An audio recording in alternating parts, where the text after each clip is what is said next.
Hello and welcome to lesson 2 of IELTS Essay Masterclass. In this lesson, I'm going to show you our simple system for writing great main body paragraphs.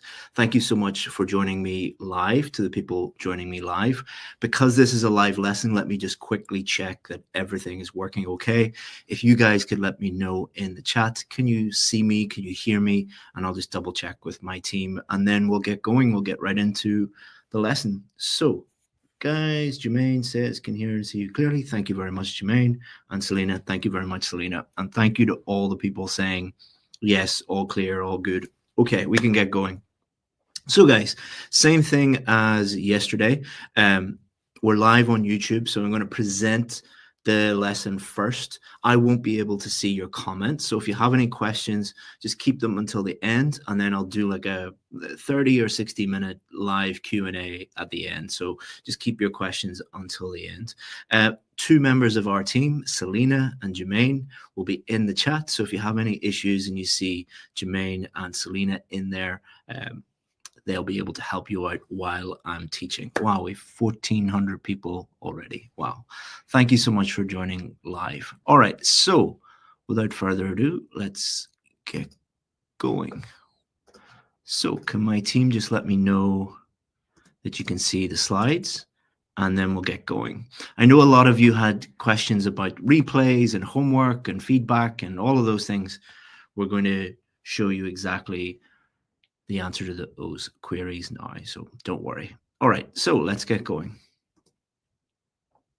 All right, so yesterday we looked at how to write a great introduction, not only how to write a great introduction, but how to understand the question, how to generate ideas quickly and easily, and then how to put all that into an introduction. I got you to do the homework task, and I'm going to tell you about the feedback now in a second. Today, we're going to focus on main body paragraphs, and then I'm going to give you your second homework task and feedback after the lesson. And then tomorrow is the most important lesson because a lot of students underestimate how important conclusions actually are. Conclusions are really important. And we're also going to cover tomorrow at the same time. We're going to cover vocabulary and grammar. That's 50% of your total score. And we are also going to talk about time management and how to finish on time as well. Then we'll give you your final homework task tomorrow. And we're going to show you on Friday something very special, which I'll talk about in a second. Okay, so if you've done the homework task, great. If you haven't done it, that's great as well. You can always go back and do it later. But remember that lesson 1 will be deleted tomorrow. This lesson, the replay, will be deleted within 48 hours. That's to encourage you to actually watch it, learn from it, and do the work. So I've put together all the feedback into one PDF document just to make it as easy and simple as possible for you guys. So I put all that together into one PDF ebook and we'll send that to you. You can use this to check your work and improve your homework tasks. So we have a special system called targeted feedback, which allows you to read the PDF and give yourself feedback and check your own work. This is great because it's free. You don't have to wait for a teacher. And you also do a lot more thinking and a lot more learning than if a teacher is just correcting your work. So it's an excellent process. And we're going to show you a little teaser of it in a second too. So we'll send this to you if you complete the course. So we only want to help people who want to actually improve and do the work. So we will only send you this if you complete the full course and complete all the homework tasks. So I'm going to give you a little teaser now of what is in the feedback document. This is just some small part of it, but it's something called targeted feedback. So targeted feedback focuses on a small number of targeted areas. So instead of me correcting every single mistake that you make, we focus on the most important parts. And it helps students focus on their key mistakes and identify their main weaknesses. This is where you will see a huge amount of improvement in a very short period of time. And it also helps students help themselves, and it's free, and improve their own weaknesses. So we do this by looking at a series of simple statements and then analyzing our own work. So in the targeted feedback that I'll send to you at the end of the course, we give you checklists and we also give you good samples, bad samples, so that you can look at that checklist. You can look at the good samples, you can look at the bad samples, and then look at your own work and apply all those lessons to your own work and really improve. And we'll also look at a range of samples. So I'm not going to show it all to you now, but here's what it looks like. So we target these 4 areas. We give you these checklists. We give you lots of samples like this. We're going to give you more checklists for idea generation, more idea generation samples, lots of checklists for paraphrasing, and lots of more samples in there, and then checklists for outlining, and then lots of samples. And that's just a very small part of it. So we're going to put all that into one document for you and improve it even more and send that to you later. Okay, so just do your homework tasks, watch the lessons, and then we'll send that to you at the end of the course. Okay, very good. So what are we going to study? What are we going to look at today? So we're going to look at how to use our introduction as the foundation for the rest of our essay. What we do with our students is we spend a huge amount of time trying to get them to nail the introduction, become very good at writing introductions. Because once you get good at writing an introduction, the rest of your essay becomes so much easier. You can write an essay without even thinking if you write a really great introduction. I'll show that might sound a little bit unbelievable, but let me show it to you in the rest of this essay. And then we're also going to show you the building blocks of how to write an MBP, main body paragraph. So we're going to show you how to write topic sentences, explanations, and examples. And then we will give you the homework task so that you can put all of this into practice and actually do it. And then we'll give you the feedback document at the end of the lesson. Okay. So a lot of you have been asking about our VIP course. The good news is this Friday is Black Friday. Black Friday is the only time of the year that we give massive discounts. So we don't normally give big discounts, but once a year, every Black Friday, which is this Friday, it's in 2 days, we give huge discounts. One day of the year. So if you want to join the most successful IELTS course in the world at the biggest discount we ever offer, keep watching on Friday. We'll give you more information about that in tomorrow's lesson and on Friday. But we want to help you as much as possible for free. So if you decide not to take up the Black Friday offer, that is absolutely fine as well. We'll give you as much help as we can for free. So let's continue on with the free lessons, and then we'll talk about Black Friday a little bit more tomorrow. Okay, let's remind ourselves of the structure that we're using. So yesterday we wrote our introduction. Today we're going to focus on our main body. So the first main body paragraph, we're going to take the first question of our double question. We're going to answer that. Then our second main body paragraph, we're going to write the answer to our second question. And then tomorrow, we're going to show you how to finish off and write a great conclusion. And do show up tomorrow, guys, because a lot of people will write a great introduction. They'll write a pretty good main body paragraph, and then they just don't write a good conclusion, and they get, 5.5, 6, 6.5, when if they wrote a really good conclusion, they would be able to get 7, 7.5, 8. So make sure you show up tomorrow. Here's the sample question. I'm sure you've read this many, many times, but for those people just joining us for the first time, let's just read it one more time. Many working people get little or no exercise either during the working day or in their free time and have health problems as a result. Why do many working people not get enough exercise? What can be done about this problem? Okay, so we talked about this already a little bit. What we try and do is get students really good at writing introductions, because you can use your introduction to write your main body. What does that mean? Well, this is the introduction from one of our VIP students to the answer to this question. So in orange here, as a consequence of getting minimal exercise, either while at work or when they are off, employed people suffer from health issues. That's their paraphrasing. And then this is because, in black, a lack of time.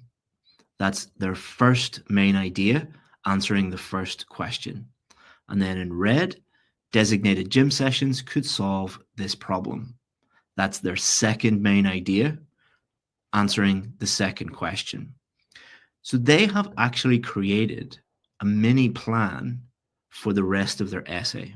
Because all they have to do is just look at their introduction and they know exactly what to put into their main body paragraphs. Let me show you that in a little bit more detail. So using our introduction as a mini plan, main body 1, our first main body paragraph, is going to be about a lack of time. Main body 2, our second main body paragraph, is about working out, going to the gym. This is all the information that we need to create and know what way to structure our main body paragraphs. So we're trying to reduce the amount of stress and the amount of thinking that you're doing on test day. The more thinking you do on test day, the lower your score in general. Our students get a band 7, get a band 8, get a band 9, but really going in there and just following a system. They're not really thinking. They're just following a system. It's like driving a car, tying your shoelaces. You're not thinking about driving a car. You just have done it so many times that you do it automatically. Okay, so main body paragraphs. This is the most important part. The introduction is very important. The conclusion is important. But the main body paragraph is the meat inside the sandwich. It's the ham inside the hamburger. So you need to be able to become good at writing these because they take up most of your essay. This is where you will make your reasoned argument. If you don't know what a reasoned argument is, after this lesson, go back and look at lesson 1 where we talked about making our reasoned arguments. Your reasoned argument is often referred to as idea development. So it's taking those ideas from your introduction and developing them, detailing them. And like everything that we teach, we try and break it down into little building blocks. So there's 3 building blocks of main body paragraphs, 3 elements. Number 1, your topic sentence. A simple way of saying this is stating your main idea. Number 2, your explanation. What are your reasons for believing this? And number 3, your example. Another way of thinking about this is evidence. What evidence do you have to support your main idea? We're going to take each of these things now, and we're going to go into more detail and break these down even further into even simpler building blocks so that it's much, much easier for you to do on test day. Because all you have to do on test day is just build one building block, second building block, third building block, like Lego. Children can do Lego, so can we. Okay, so what is a topic sentence? What does it do? Why do we use them? It's very important that you understand the function of everything within your essay. Why do we write a topic sentence? Why do we write an explanation? Why do we write an example? So if you don't know that, then it's very difficult to understand. So that's why we always talk about what the why behind things is as important as the how and the what. So what a topic sentence does is it tells the reader what the paragraph is about. Remember yesterday we talked a lot about the purpose of writing is to help the reader. So the purpose of a topic sentence is to help the reader understand what that paragraph, what that main body paragraph is about. Think of it as a flag or a signal telling the reader what the main idea is. So it's just you holding up a little flag or a little signal and saying, hello, Mrs. Examiner, Mr. Examiner, this is the main idea of this paragraph. That helps the reader understand and avoids those headache essays. It should be short and simple. It does not need to be a complex sentence. A common misconception or a myth about IELTS writing is you have to make every sentence very long and complicated and complex to get a high score. That's not true. Some of your sentences will naturally be complex sentences, but topic sentences, just keep them short and simple. So let's look at some VIP samples. So from our VIP course, some of the students were kind enough to just show their work to you guys. So this is the question. We're going to focus in on the first question. Why do many working people not get enough exercise? In their introduction, they said lack of time. What's the simplest idea? They don't have time. What's the simplest way of saying this in your introduction? This is because of a lack of time. And then they take that idea from their introduction and they put it into their topic sentence. A hectic lifestyle leaves most working adults with little time for working out. So they're taking the main idea and they are basically paraphrasing it. They're stating it in a different way, but they're just using it again. And don't worry about repetition here. Again, another common myth is that if you repeat ideas in your essay, you will get a lower score. That is not true.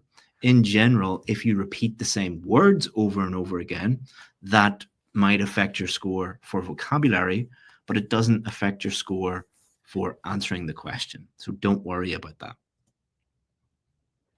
So now that we have our topic sentence, and it's as simple as that, just take the main idea from our introduction, put it into the first sentence of your main body. Again, we don't have to think about it. We just have to look at our introduction, put it into our topic sentence. Now we need to explain that idea in the topic sentence. So think of explanations as reasons why you believe your main idea or why you think your main idea is correct. What are the reasons why you think that is correct? Remember that you are providing the reader with a reasoned argument. So you're helping the reader. That's what explanations do. Topic sentences help the reader understand the main topic. Explanations help the reader understand why you believe that to be true. You cannot simply state a main idea and hope it is developed by writing some random ideas after it. Remember, the purpose of writing an essay is not to show off how many ideas you know. It's not to show off how much vocabulary you know. It is to clearly communicate with the examiner. So explanations just do that. So as always, let's think about what not to do before we think about what to do. All right. We need to avoid the main problems before we teach you the more advanced things to do. So the first reason why people don't provide good explanations is they assume the person knows what they mean. So if you say to someone, you should eat vegetables every day for better health, what are you assuming about that person? You are assuming that that person understands that vegetables lead to a healthier lifestyle. So you're assuming that they have that knowledge. I find this with, I'll not mention specific countries, but certain countries do this more than others. And in general, it is the more respect you have for teachers, the worse this mistake is.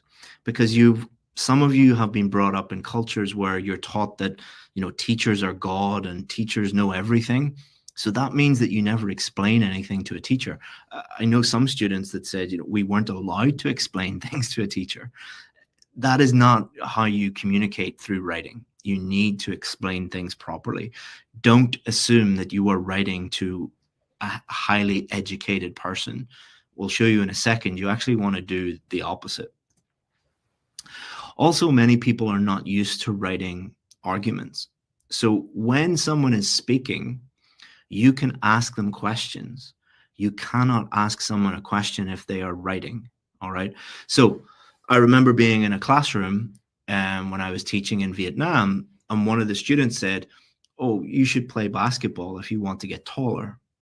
So if they wrote that down, I wouldn't be able to say, well, why do you think basketball makes people taller? Do you think that basketball makes people taller, or do you think that tall people are attracted to basketball? Do you think that the rules of basketball mean that more tall people play basketball? Do you think that genetics have anything to do with how tall you are? Do you think that nutrition has anything to do with how tall you are? So because I was speaking to him, I was able to help him understand and talk through what he was thinking. In writing, no one will ever be able to talk to you and ask you follow-up questions. The examiner is not going to send you a WhatsApp message after your test. And what do you mean? What can you explain things further? So you need to fully explain things to them and not leave any room for them to ask why you think that. Or a lot of people confuse stating their main idea again with an explanation. So these are all real examples, by the way. These are all real students stating things. So, for example, I had a student the other day and they said, fast food is bad for you because it is unhealthy. The problem with that is bad for you and unhealthy is the same thing. It is bad for your health and it is unhealthy. We see this all the time with students not really explaining things, just stating the same thing over and over and over again.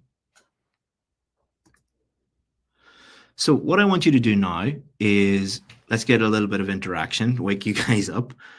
What I want you to do is have a look at these explanations, and I want you to think about if there are any problems with them. And I want you to write them in the comments. So first one, you should drink water when it's hot because you get dehydrated. What is the problem with this one?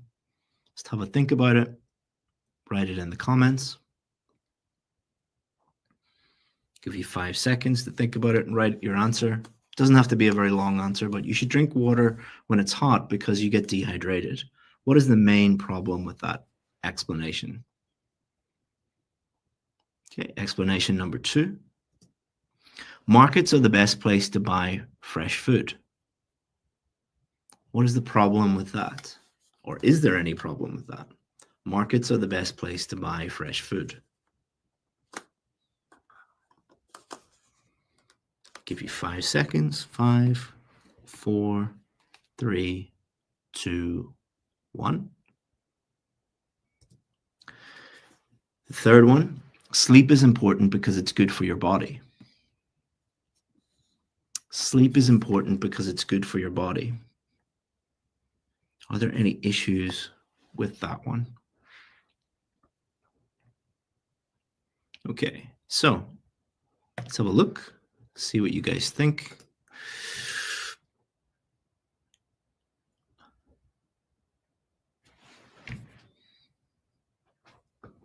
Okay, someone says second one is not reasonable. Very, very good. The reason why it's not reasonable is they didn't provide any reasons. They didn't provide any explanation. Very good. No explanation, lack of explanation. Very good.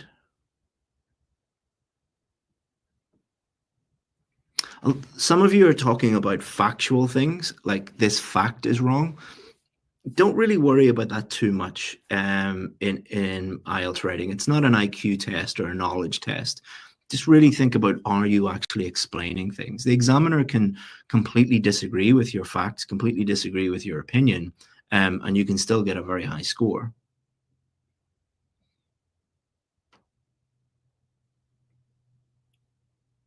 Okay, a lot of you are getting the market one correct. Not many people are getting the other ones correct.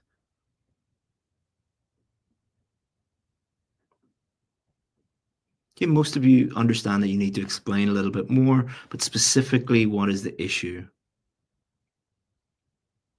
Okay, good. So good start, guys. Let's have a look specifically at the correct answers.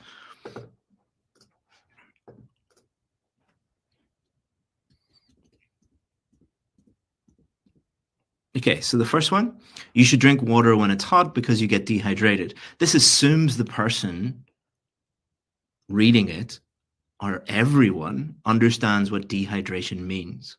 So a better way would be to say you should drink water when it's hot because your body loses water through sweat, which can make you feel tired, dizzy, and sick if you don't replace it. So this is explaining what dehydration means and the effects of dehydration.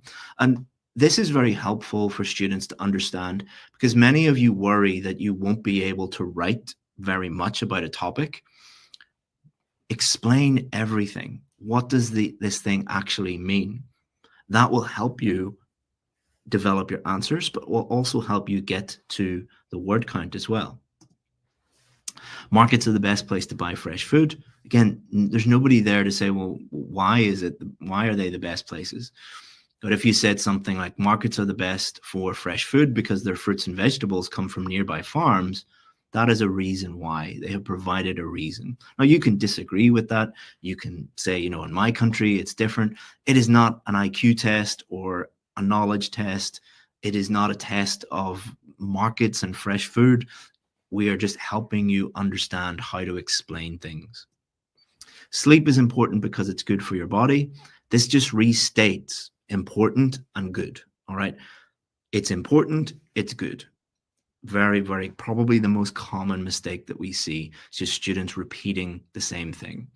Sleep is important because it gives your body time to heal from injuries, helps your brain remember what you learned during the day, and gives you energy for tomorrow. So instead of just saying it's good, they're going into detail. They're explaining why it is good. And again, you don't need to be a sleep expert. You don't need to be a doctor or an expert in biology. It's not testing your knowledge of the impact of sleep on your body and your brain. It's not, it's not a biology test. Where again, we're just showing you how to simply explain things. Okay, so what if you get stuck? What if you start writing and your mind just goes blank? You don't know what to do. So the first thing is remember this phrase, so what? So this comes from when I was a kid in school. So when we were in our English class in school, we would be writing and our English teacher would come and look over our shoulder and bang at the table and at the end of a sentence going, so what? So what? Very, very aggressively, as it was many, many years ago when you could get away with those things. But what he was trying to do was to force us to write explanations, proper explanations. So if you get stuck, imagine me going, so what? So what? Why? Explain it more.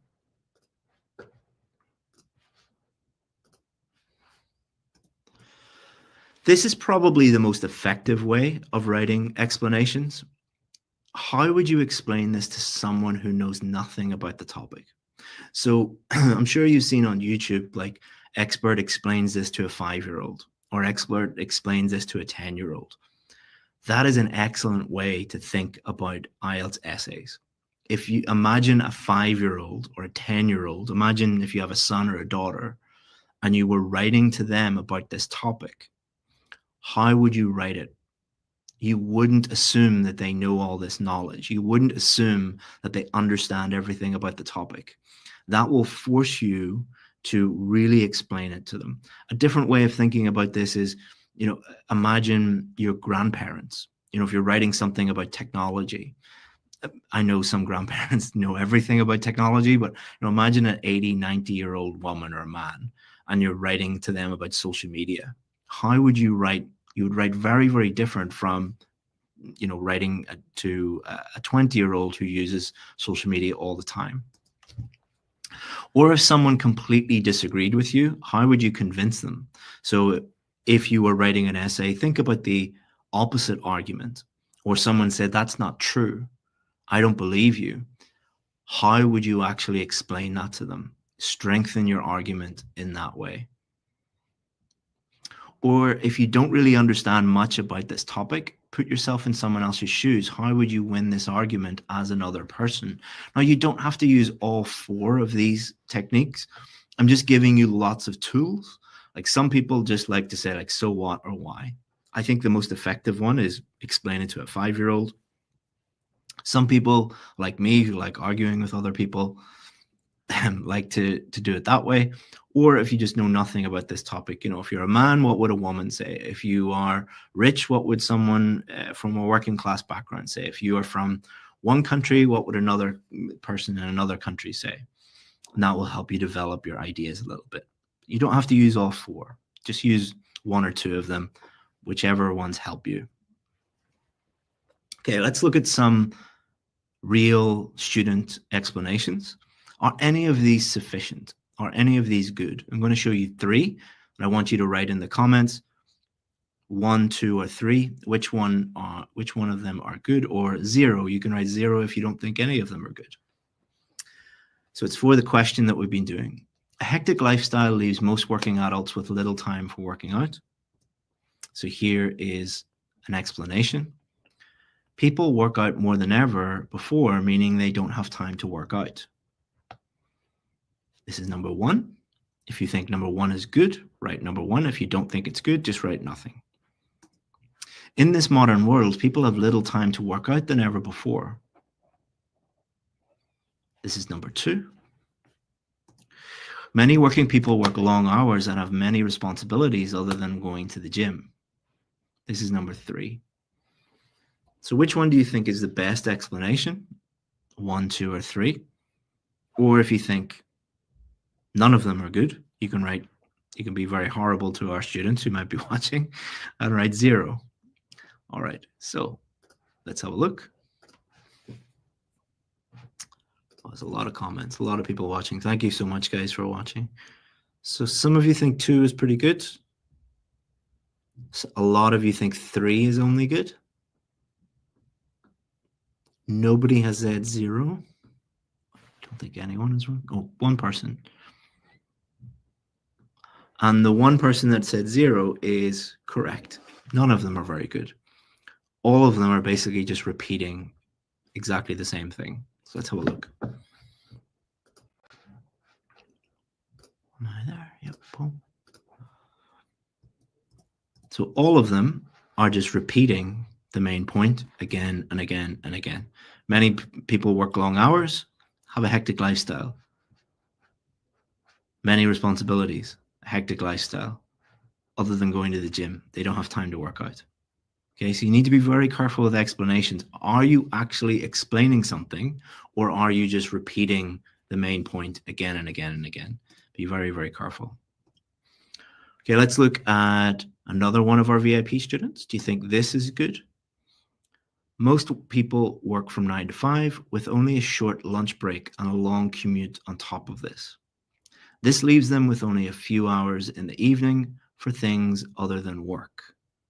Often they are so exhausted that free time is spent on more relaxing activities, such as watching television or surfing the internet.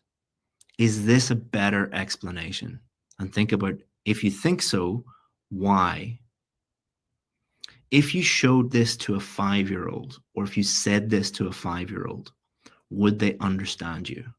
Yes, because what are you actually doing here? You are actually explaining it. All right. These, you're just repeating the question, basically. This, you're actually explaining it. What does a hectic lifestyle actually look like? Well, you're working from 9 a.m. to 5 p.m. and you don't have much time for work. You're also on a train or a bus or, driving a car for a very long time. What does this mean? So I'm thinking of my 3-year-old. When I go home, he always asks me, like, why do you not spend more time with me? Okay, so I have to work, son, and then at lunchtime I can't come home because I only have a short lunch break, and it takes me a long time to drive home. Well, why can't you spend more time with me? Well, that means I only have a few hours in the evening. When I get home, I'm so exhausted that I just want to watch TV, or I just want to, look at YouTube or Instagram. I don't want to work out. My 3-year-old would understand this. That's the level you need to get to. Would a 3-year-old, 4-year-old, 5-year-old understand this? So let's look at our VIP students' paragraphs so far. In orange is their topic sentence. A hectic lifestyle leaves most working adults with little time for working out. If you read this paragraph, would you understand what the main point of the paragraph is? Yes, hopefully, because they've made it very clear in their first sentence what it is about. But would you understand why they think that? Yes, because they have explained it properly. But most importantly, is she showing off or doing anything fancy? Is she talking about epochs or plethoras or, all these fancy words that people memorize? No, she is communicating clearly with the examiner. You don't need to do anything fancy to get a high score because fancy is not clear. So next, we need to add our example. So let's talk about examples. I'm going to give you some examples of examples and help you understand it. Okay, so your main ideas and reasons, explanations are not enough.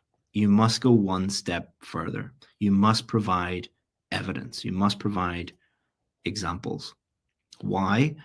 Because we are making a reasoned argument, and reasoned arguments have proof. So before I was an IELTS teacher, I was a lawyer.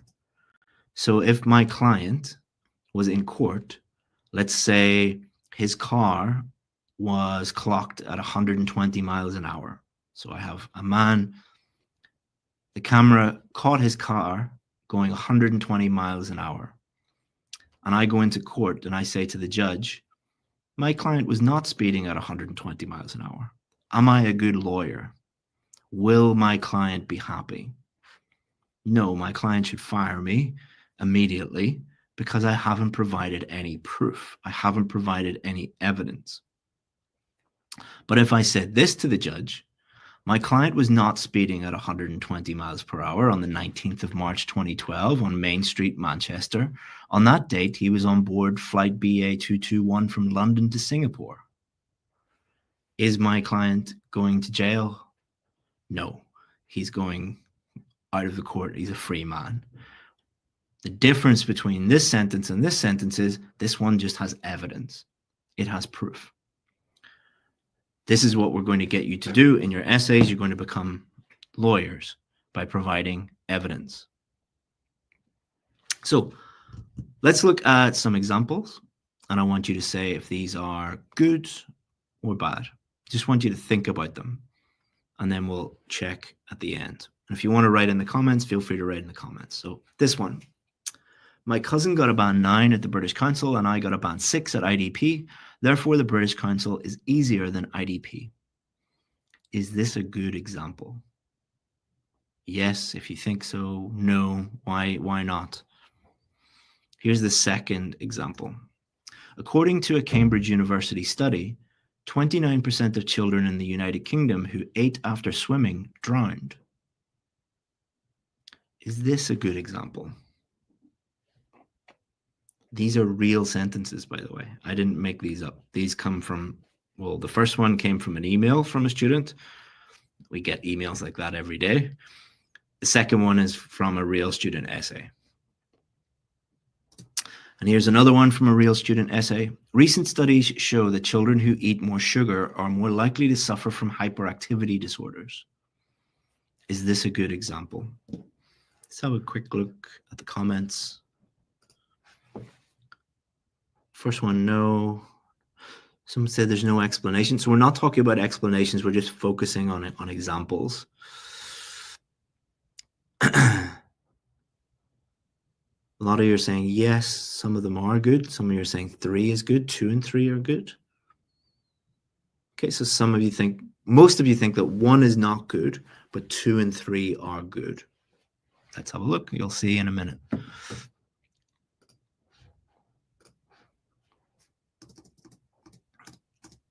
Okay, so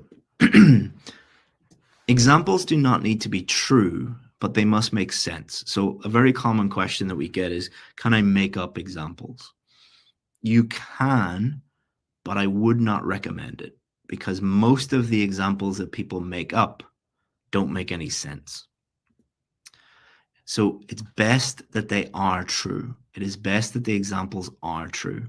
And you should also avoid research and statistics.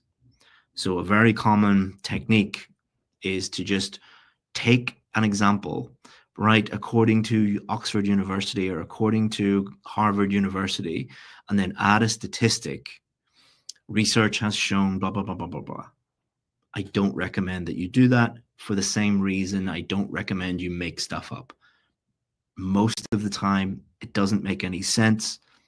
Examples are there to prove your argument. If your examples don't make any sense, they don't prove your argument. So what was even the point in writing them? Again, if you were arguing with someone, what evidence would you use to prove your argument? Would you just make something up and lie? Some of you maybe, but I wouldn't recommend it. It's pretty easy to prove people are lying. unless they're politicians, and then it's quite difficult sometimes. But anyway, examples. So you should avoid using personal examples. So a lot of you will write things like my cousin, my aunt, my mom, my dad, me.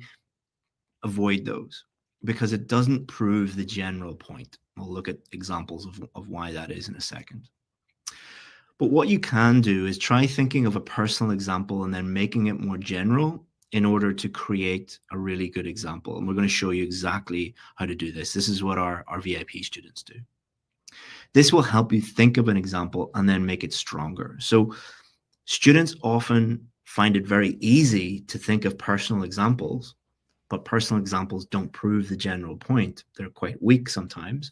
But there's an easy trick that you can use to convert a personal example into a stronger, more general example. So let's look at some examples of personal examples. My grandfather smoked 40 cigarettes a day and he lived until he was 100, so smoking is fine.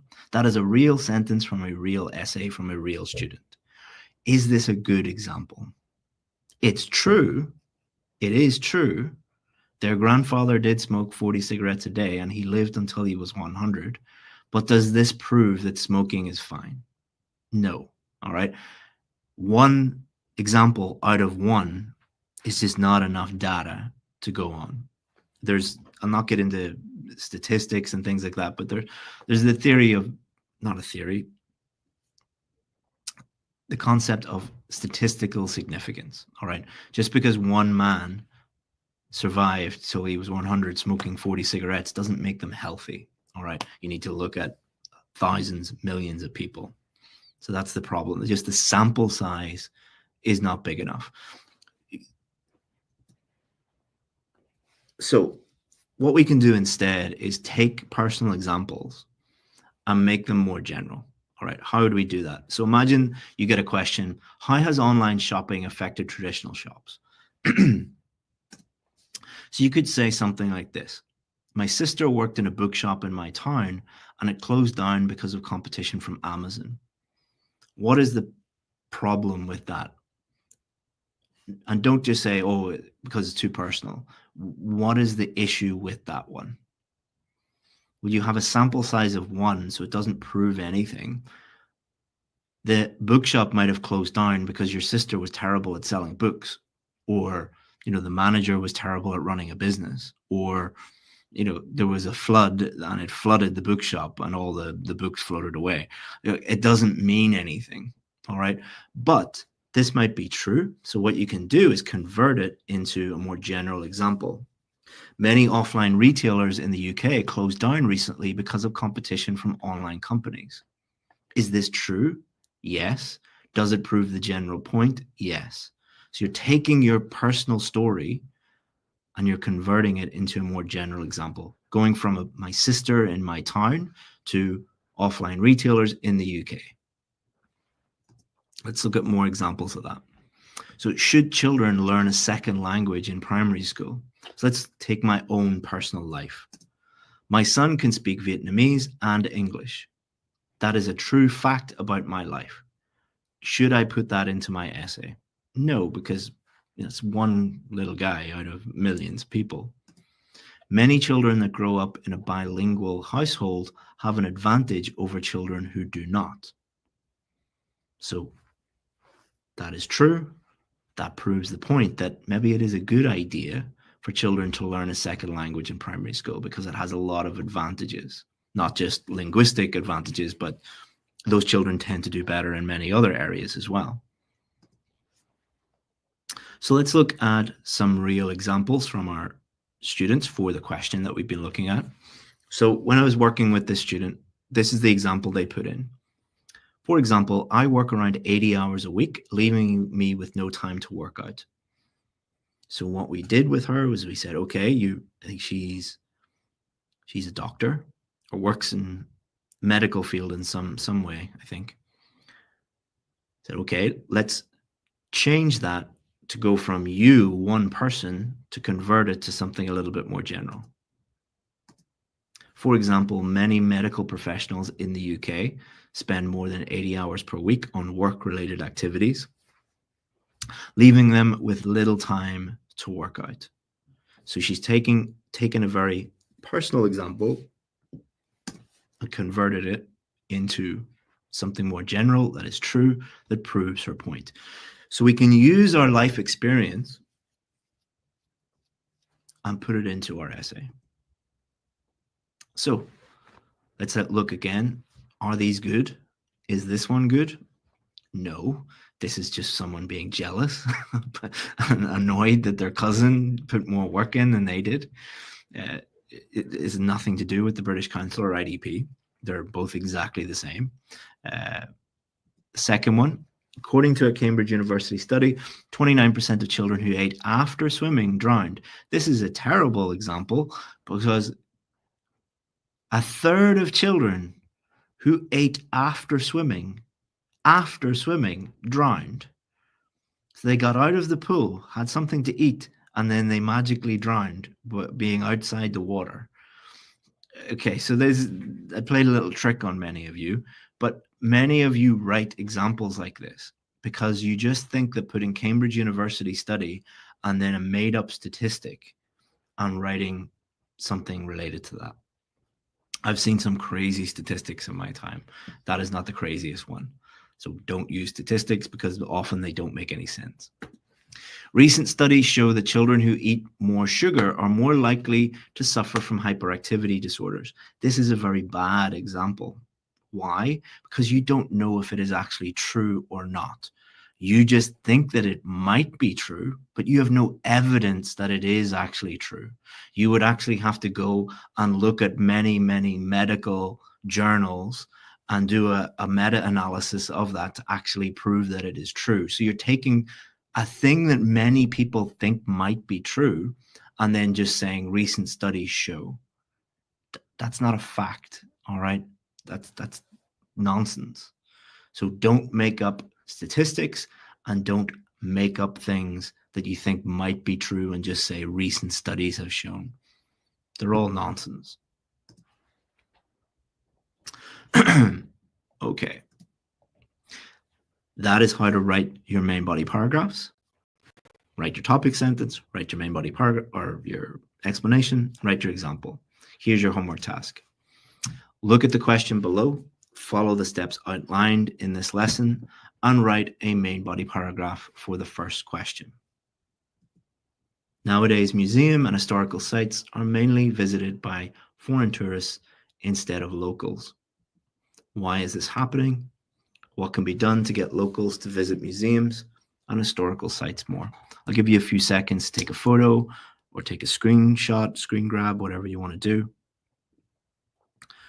But you can also look at the replay. But remember, the replay will be deleted in 48 hours.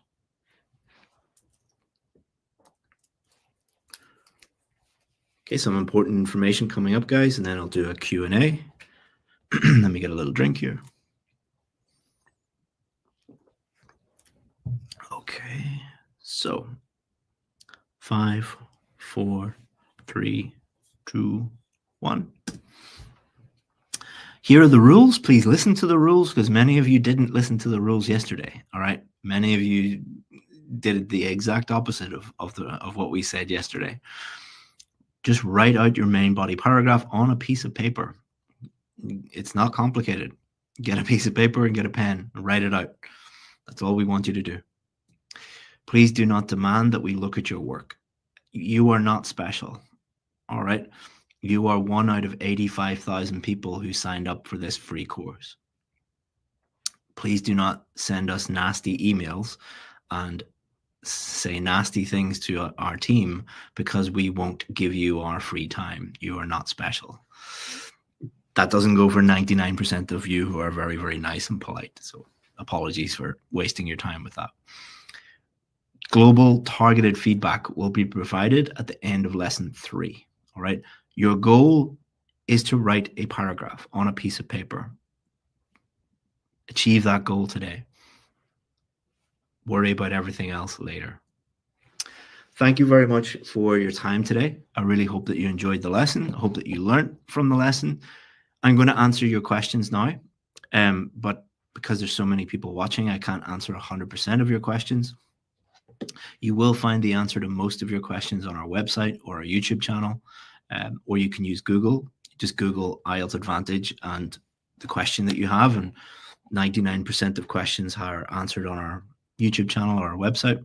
But if you have any questions that you can't find the answer to yourself, chris@ieltsadvantage.com is my email address.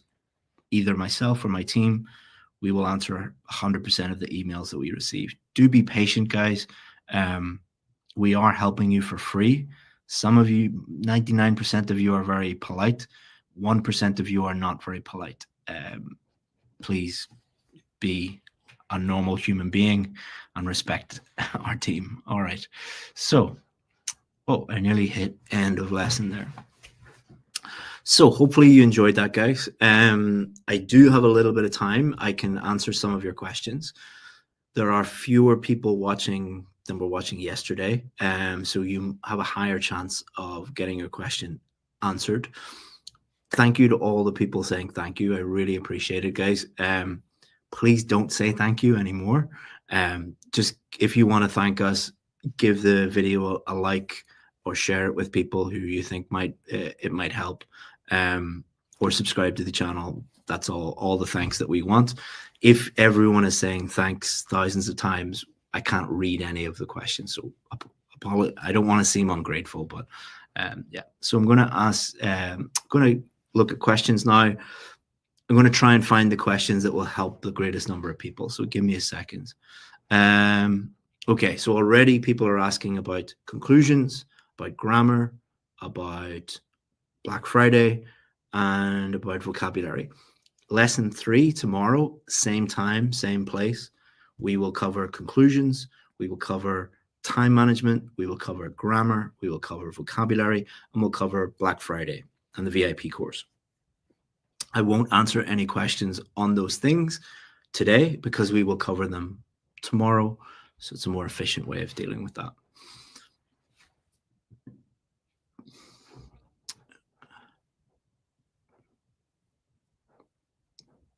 Okay, let me find.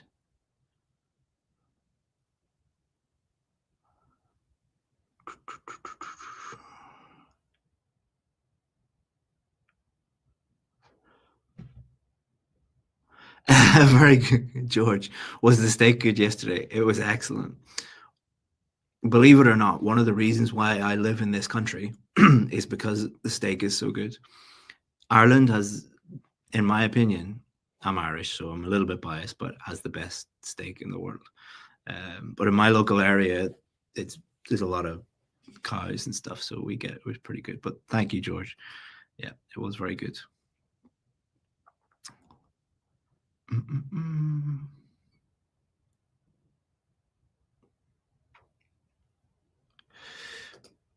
How can I evaluate or correct my essays instead of AI? How can I evaluate or correct my essays instead of AI? Okay, so AI does not work for feedback. Merit, if you want if you want feedback and correction of your essays, there's 2 things that you can do. Number 1, you can wait until the end of this course, and we're going to send you that targeted feedback document. And it basically has checklists. So it asks you questions, and then you look at your own and you correct your own. Or you can hire us to correct your essays. But that's totally up to you whether you want to do that. But I would wait until Black Friday if you're interested in getting any of our services, because it will be at a much, much lower price on Friday. It's the only time of the year that we do that.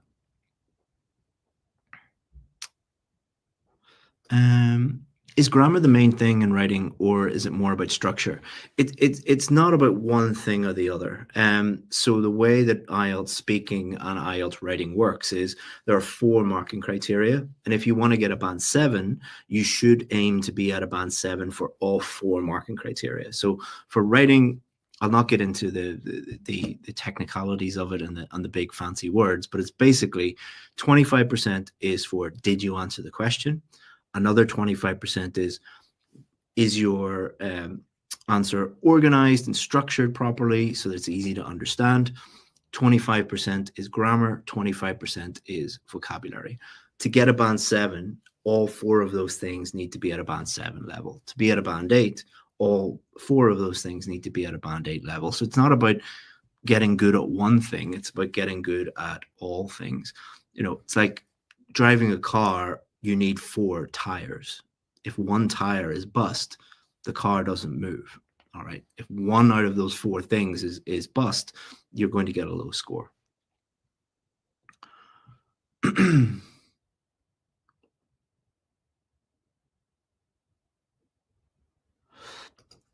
These lives are for writing. Could you do for speaking as well? This whole course takes 2 months to create and to promote and to do.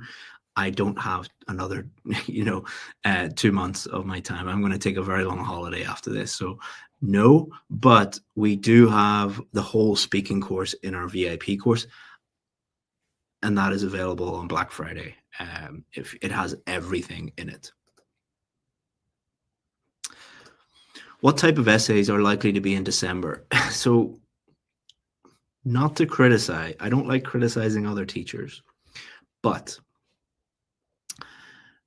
what you should ask the teachers on YouTube who make predictions about what questions will come up, you should ask them, why do they predict IELTS questions instead of the lottery numbers? If they can predict the future and nobody else can, it seems, why don't they choose the correct lottery numbers and become millionaires? Or are they doing it for another reason?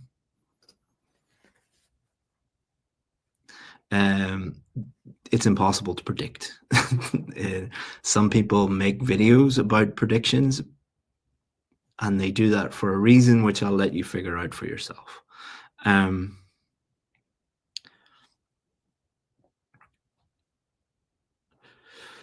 Should the length of the example be more? So again, we talked about this yesterday. Students seem obsessed with number of words, number of sentences, the length of everything, the quantity of everything. Would you rather be given a rock this size, so I go and pick up a rock from my garden, it's this size, or a diamond that is that size? Quality and quantity are not the same thing. What you should focus on is writing a good introduction, your paraphrase being good, your outlining being good, your topic sentence being good, your explanations being good, your examples being good, your conclusions being good, your vocabulary is good, your grammar is good. If you do all of those things well, the quality of your essay is going to be excellent and you're going to get a high score. But if you think about writing as like Lego and or mathematics, that I need to write this number of words here and this number of sentences here, you're not really focusing on the main thing, which is just write a really good essay. As long as you go over 250 words for task 2, you must go over 250 words. So as long as you do that, it doesn't really matter how long your essay is.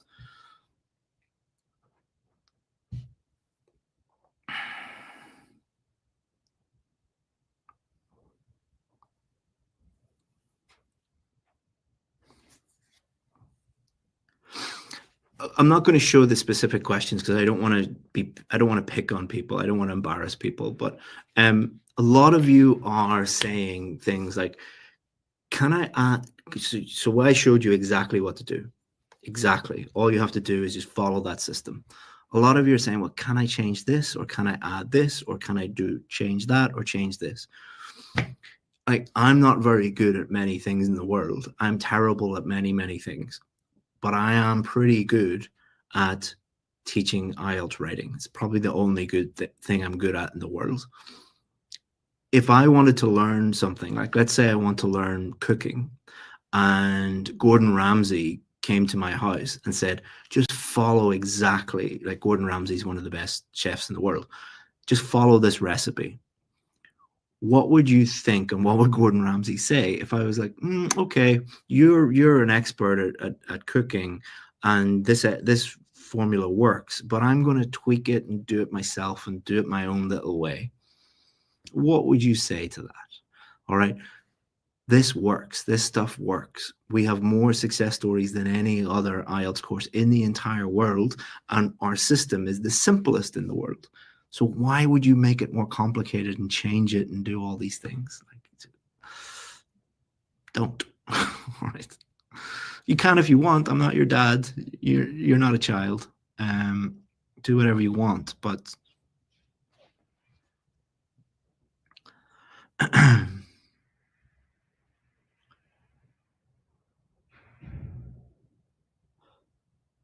lot of you keep asking questions about AI and whether ChatGPT or AI can correct essays. No, the short answer is no. But really, the reason why you're asking is most of you don't have the correct goal. All right. Most of you think that your goal is to get a high IELTS score, but that's not your goal. All right. Most of you, not most of you, but a lot of you, your main goal is to do things as cheaply and as quickly as possible. Your goal is not to move to Australia or move to Canada or move to the US or to get a better job or get paid more in a better country. Your job, you think, is to do everything as quickly and as easily and as cheaply as possible. That is the obsession with, can I get ChatGPT to correct my essays? Because you don't really care about moving to Canada. All you care about is you have this disease, which is, I don't want to spend any money or spend any time or spend any effort. Like that is the problem that you have. And I know many of you hate that because you have that disease. You know, you don't want to spend any money, you don't want to do any work, you don't want to spend any time. I can't help you if you have that disease. And it is a disease. It's a mental disease. I'm sorry if that offends people, but hopefully that will shake a few of you out.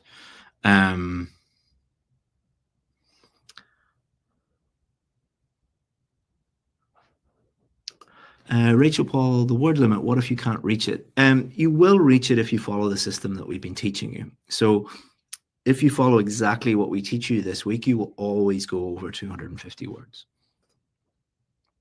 Again, turn your brain off, follow what we say, just do that.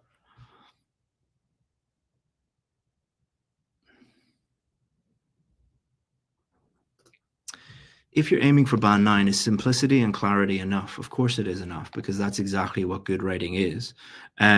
You can go to that bookshelf behind me, or you can look up some of the greatest writers of the 20th century. Go and get a George Orwell novel, open it up to a random page, and try and find a complex word, or count 100 words and count the number of words that are complicated or complex. It'll be 2 or 3 out of 100. So if George Orwell could magically come back to life and did the IELTS test, do you think he would get a low score because he doesn't use words like plethora and epoch? You know?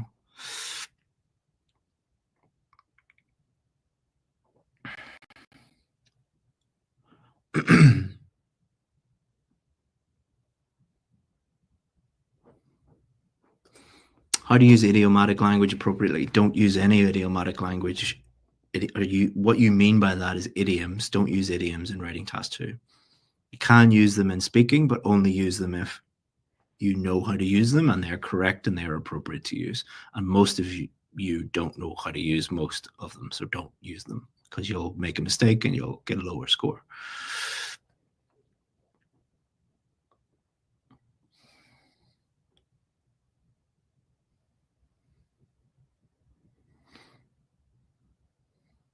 A lot of you are asking about the other types of essays. Again, most of you are so keen, most of you are so want to learn everything that you learn nothing. I've been doing this for many, many years. I've been doing this for more than 10 years. The more a student asks about other things, the less they learn. So the more a student asks about, well, what about these other essays? What about these the other parts of the day? They never learn anything. I think it might be like this is just a theory, but I think it's like a way of your brain protecting you from failure. Is that, as long as you are busy, as long as you are always asking, what's the next thing, then you'll never fail because you'll never actually commit to anything and do anything. I might be completely wrong. I'm not a psychologist, but that's just my theory. Because the people that ask for the most amount of stuff learn nothing because they never really focus on anything and do anything. All I ask you to do today was write one paragraph. Most of you won't do it. And then you'll cry about not getting the score that you need. Okay. I'm sorry for talking to you like your children, but you need to become an adult someday. Not all of you, just the people asking for, all the more stuff.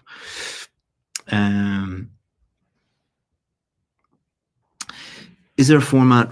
Good question. Is there a format that works for all essay? Again, your goal is to do things as quickly and easily as possible. No, there's not. You must learn different formats. You must learn different structures for all the different types of essays. If you're interested in that and you want more help, the VIP course is going to be at the lowest price ever on Friday. It's Black Friday. So yeah.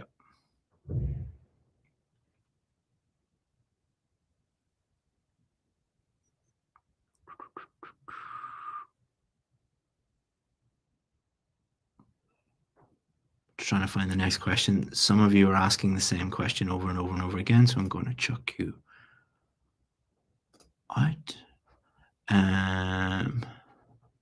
From my team, why are you letting these people ask the same question over and over again? Just chuck them out.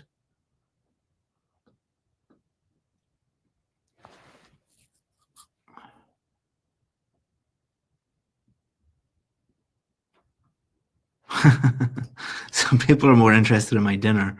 What are you making today? I don't know. What have we had this week? Pad krapao and steak. I would guess it'll be pasta tonight. Probably bolognese or carbonara, but that's not going to help you improve your IELTS score.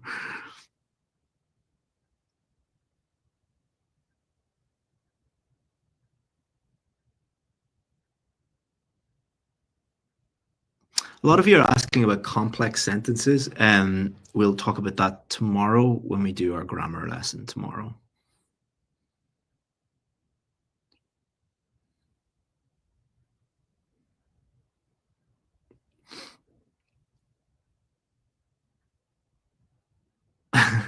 Good question. What if I'm a biologist and I know for a fact that the research is true? Then that's absolutely fine. The reason why we say don't use research is because most people make it up and it's not true and it doesn't make any sense. But if you know for a fact that that is actually true, then feel free to use it. But you are a tiny percentage of the people that we teach, that actually know research studies accurately. But yeah, it's actually a good technique to use. Is more for the speaking test, but you can apply it to the writing test a little bit. But during the speaking test, they'll often ask you very general questions like, tell us about a book, or what do you do in your free time, or even things like, tell us about a trip that you went on. You could actually talk about, oh, I went on a biology field trip, or what book do you like to read? Oh, this biology book. And then you'll be able to talk about it more confidently and use more high level vocabulary accurately and things like that. So you can do that in the speaking test, but I wouldn't, what's your name? Well, the biological meaning of my name, like I wouldn't do that. But you know what I mean. You're a smart person, so you know what I mean.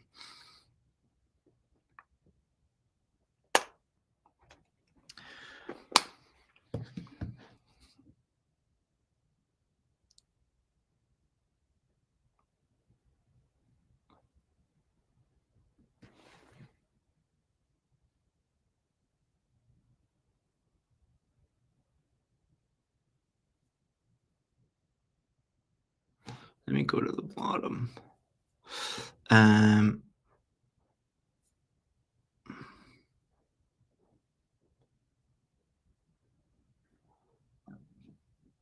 Sorry, guys, it's just difficult to find good questions because there's so many people writing the same question over and over again.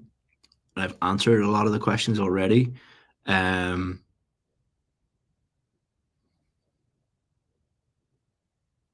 And then there's a lot of questions that are just like, what about this? What about this? What about that? And just focus on do your homework. Focus on one thing at a time.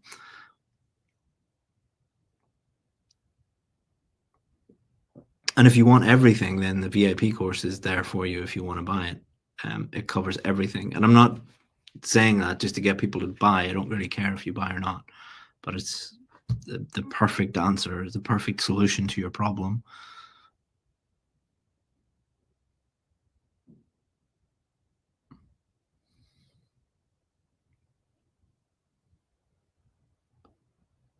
A lot of you are asking about the VIP course and Black Friday and everything. I'll have more information on that tomorrow. I just want to help as many people for free as possible. A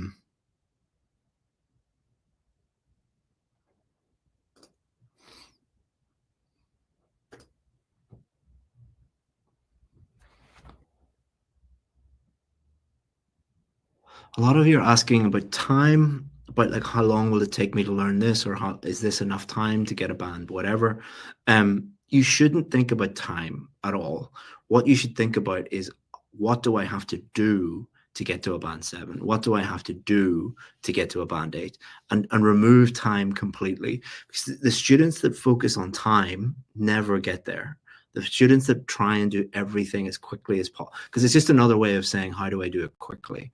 But the students that just are like, well, how do I write? How do I understand the question better? How do I generate better ideas? How do I write better introductions, better topic sentences, better explanations, better examples? They massively outperform those students, and they actually get the score quicker. Because if you focus on getting better, you are going to pass the test. If you focus on getting everything done as quickly as possible, then you fail the test over and over and over again. And that's a lot of people just give up after a while because they run out of money or they run out of time. It's the wrong way to do it.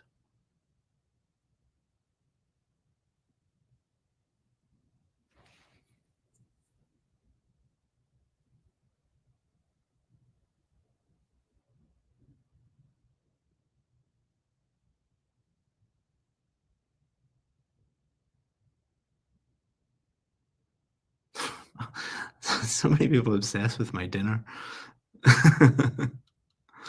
If you've seen them, you'd be obsessed. My wife is an amazing, amazing cook. I'm very lucky. My mother is an amazing cook, and my dad was a chef. And my wife is an amazing cook. That's why I'm fat. So maybe I'm not lucky. But there you go. Rifa, please decrease the VIP course cost. Friday is Black Friday, and they will be the lowest of any time of the year. So there you go. Okay, guys. So I can't. There's just too many questions that are. I've answered them already, or they're repeating the same thing over and over and over again. I apologize if I didn't get to them. Some people are leaving super chats. Thank you so much if you're leaving a super chat, but please don't give me any money. I don't need your money. If you want to give super chats, give them to charity. Pick a good cause and that you like, and give it to that charity. Please don't give me money on YouTube. I don't need it. Thank you so much, guys. I really, really appreciate your time.